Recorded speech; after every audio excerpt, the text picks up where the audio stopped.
Dan kita juga masih akan membahas lebih dalam lagi terkait dengan usulan dana zakat membiayai program makanan bergizi gratis bersama dengan narasumber Menteri Agama periode 2014-2019, Lukman Hakim Saifuddin. Selamat malam, Assalamualaikum Pak Lukman. Waalaikumsalam warahmatullahi wabarakatuh. Selamat malam. Baik, terima kasih telah meluangkan waktu bersama kami di Berita Satu Utama. Pertama-tama mungkin saya ingin dengar pandangan Anda pribadi terkait dengan usulan yang disampaikan oleh Ketua DPD, di mana dana zakat diusulkan untuk dapat membantu program MBG. Seperti apa Pak Lukman? Ya, usulan tentang penggunaan dana zakat untuk membiayai program makan bergizi gratis, ini memang suatu usulan yang menimbulkan kontroversi ya di tengah-tengah masyarakat. Ini sudah menjadi diskursus dan wacana di ruang publik. Mengapa? Karena setidaknya ada dua hal yang harus dicermati, diteliti dengan seksama, dengan sebaik-baiknya. Pertama adalah karena dana zakat itu peruntukannya hanya bagi kelompok masyarakat tertentu saja yang secara hukum agama Islam itu memiliki hak untuk bisa menerima dana zakat. Jadi tidak bebas semua masyarakat, tapi ada 8 kelompok masyarakat yang berhak memanfaatkan dana zakat.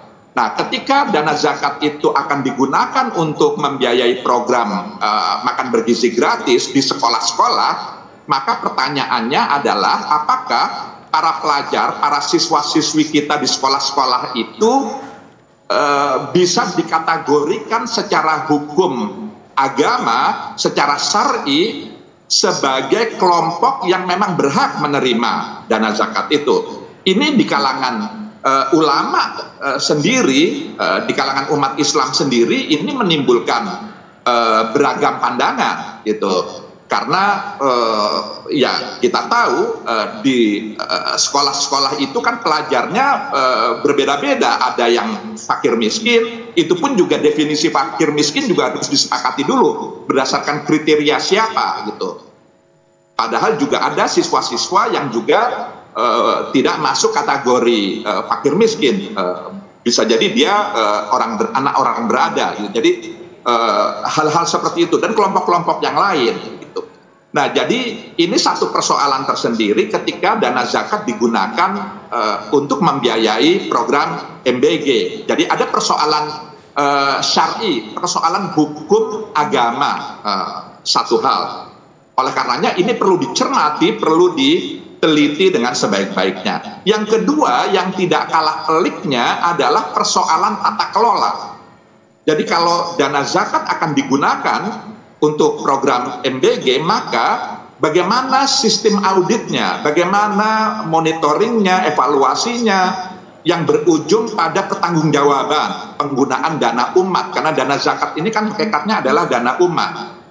Nah, ini perlu adanya kejelasan itu, karena tadi itu verifikasi terkait dengan kelompok yang berhak untuk menerima dana zakat. Maka perlu adanya transparansi, perencanaan yang terencana dengan baik, tersistematisir dengan baik, terprogram, terstruktur, sehingga lalu kemudian publik, khususnya umat Islam, sebagai orang yang mengeluarkan zakat melalui badan zakat atau melalui lembaga-lembaga amil zakat yang lain, itu lalu kemudian memiliki trust, ya, kepercayaan yang tetap bisa terjaga dan terpelihara dengan akuntabilitas yang diperlihatkan oleh Basnas atau lembaga-lembaga amil zakat yang lain. Karena kalau tidak, kalau tata kelola ini tidak terencana dengan baik, tentu bisa berdampak pada implikasi atau implementasi yang juga menimbulkan persoalan di kemudian hari. Dan itu nanti berujung pada menurunnya atau bahkan hilangnya kepercayaan publik, khususnya umat Islam dalam menyalurkan zakatnya. Ini sesuatu yang tentu kita tidak kehendaki. Oleh karenanya dua hal ini yang perlu dicermati betul ketika dana zakat akan digunakan untuk membiayai program MBG, yaitu persoalan hukum agamanya, dan yang kedua persoalan tata kelola, transparansi, akuntabilitas, dan bentuk pertanggungjawaban yang akuntabel. Gitu. Baik, berarti ada dua hal setidaknya dari kacamata Anda mengenai usulan ini yang harus diperhatikan lebih jeli lagi ya. Kemudian pertanyaan saya, Pak Lukman, tadi kan dari sebelum kita berdialog ini, saya sudah sempat dialog sebentar dengan Ketua Basnas, di mana intinya Basnas sebenarnya membuka peluang untuk kolaborasi tetapi tidak plek-plekan seperti usulan dana zakat untuk membiayai makan bergizi gratis. Pertanyaan saya, jika Anda melihat kondisi yang ada saat ini, apakah mungkin kolaborasi ini akan tercipta? Karena kan ada data sebenarnya yang dimiliki oleh Basnas juga untuk dapat menyalurkan zakat tersebut kepada 8 golongan asnaf yang berhak. Tetapi kalau misalnya ke depannya terkait dengan program MBG, mungkin nggak ya kira-kira penerima MBG seperti murid-murid ataupun ibu hamil, ibu menyusui ini datanya dipisahkan terkait dengan mana yang masuk dalam golongan asnaf, mana yang tidak, sehingga kolaborasi bisa dilakukan, atau justru semakin rumit menurut Anda? Iya, jadi begini, usulan tentang penggunaan dana zakat untuk membiayai program MBG ini kan datang dari pihak luar. Maksud saya bukan datang dari pemerintah sebagai penanggung jawab program MBG itu sendiri. Jadi ini sebenarnya bukan permintaan pemerintah, bahkan Presiden tadi eksplisit menyatakan kami sudah siap, kami sudah memiliki dana untuk program MBG ini. Bahkan KSP tadi itu secara lebih tegas mengatakan ini memalukan usulan itu kalau harus menggunakan dana zakat. Jadi menurut saya sudahi saja diskursus wacana tentang penggunaan dana zakat untuk MBG ini, karena pemerintah sendiri sebenarnya sudah cukup siap. Itu poin yang ingin saya katakan adalah Basnas dengan lembaga-lembaga amil zakat yang lain sudah fokus saja kepada program-program yang selama ini di-create sendiri, dirancang sendiri dan dilaksanakan, sambil memberikan akuntabilitas, pertanggungjawaban tadi itu. Karena kita juga mendengar banyak lembaga amil zakat yang akuntabilitasnya, pertanggungjawabannya itu juga menjadi persoalan. Jadi poin yang ingin saya katakan adalah sudah hentikan saja diskursus dana zakat untuk MBG, karena toh pemerintah juga tidak membutuhkan sebenarnya. Kalau saya tangkap ya, setidaknya dari statement Bapak Presiden dan Kepala KSP tadi itu. Nah, yang kedua, Basnas, lembaga-lembaga amil zakat, mari lebih memperbaiki diri dengan meningkatkan akuntabilitasnya, sehingga pertanggungjawaban itu betul-betul bisa terjaga, terpelihara dengan baik, sehingga kepercayaan publik ini tidak hilang tapi justru bertambah dengan mereka-mereka Basnas dan LAS, lembaga amil zakat itu menunjukkan kinerjanya, menunjukkan profesionalitasnya dengan memberikan pertanggungjawaban yang baik. Saya pikir itu.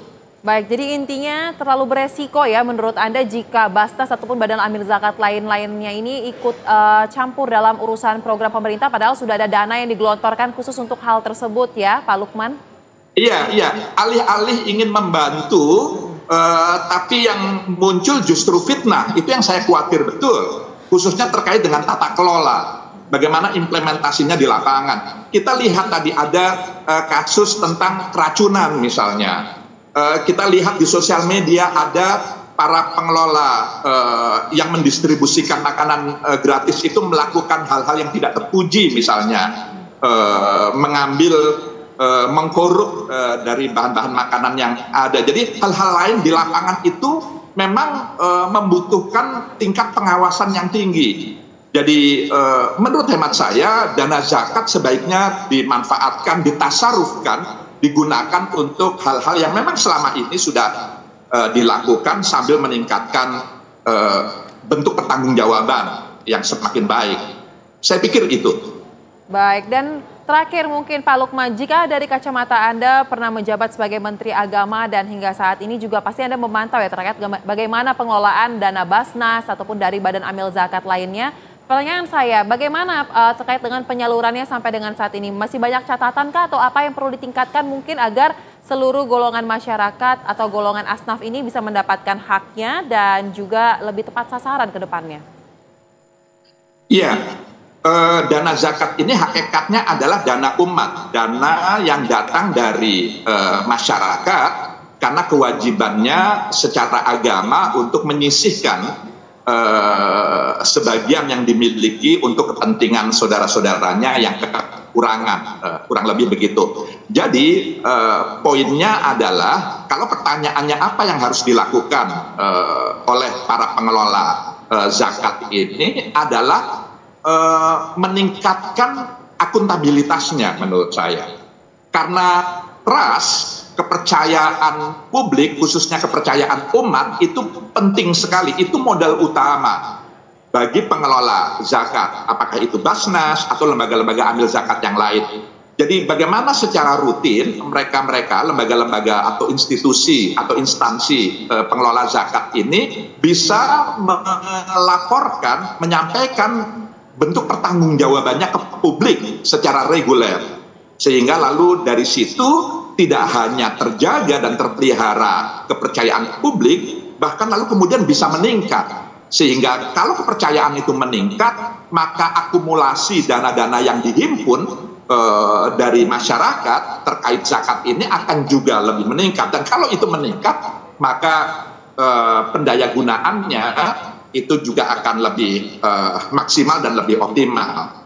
Jadi saya pikir adalah bagaimana selain terus menjaga profesionalitasnya dalam penghimpunan dan pengelolaan, tapi hal yang ingin saya sampaikan di sini adalah akuntabilitas, pertanggungjawaban ke publik itu menurut saya penting. Gitu. Baik, kita berharap terkait dengan hal ini juga dapat menjadi suatu hal yang tidak terlalu lama bergulir di ruang publik ya, agar ada kepastian bagi baik itu dari sisi pelaksana maupun masyarakat sebagai penerima. Terima kasih mantan Menteri Agama periode 2014-2019 Lukman Hakim Saifuddin telah berbagi pandangan bersama kami di Berita Satu Utama. Salam sehat. Baik, terima kasih kembali.